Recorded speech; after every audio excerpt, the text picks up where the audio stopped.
Ngayon naman ay aking ibabahagi sa inyo ang soil mix na aking ginagamit sa pagtatanim ng aking mga halaman katulad ng mga ornamental plants, yung fruit bearing at saka yung mga gulay na mga sitaw, kalabasa, sili at itong iba pang mga gulay natin. At ito yung ating unang ginagamit na pinagsasama-sama natin.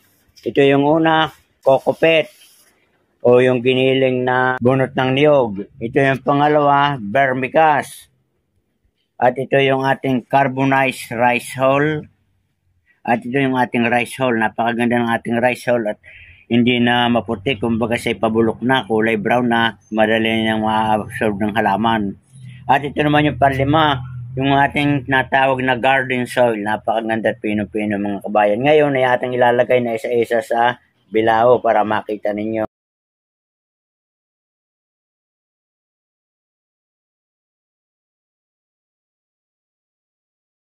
Ito naman mga kabayan ang ating vermicast.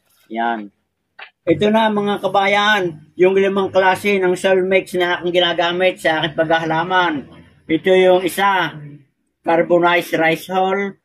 At ito naman yung garden soil. Ito yung ating rice hull, yung ipa ng palay. At ito naman yung vermicast.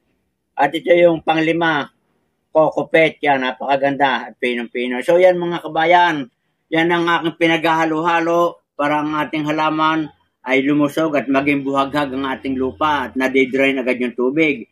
At doon sa mga gustong mag-order ng pinaghalo-halong ito ng mga soil mixing ay available sa aking kay Kabayang Manny. I-click na lang nyo yung link ng aking video para kayo maka-order. Good luck and good health. Sana may natutunan kayo sa aking binahagi ng mga iba't ibang klase ng lupa na pinaghalo-halo sa ating halaman.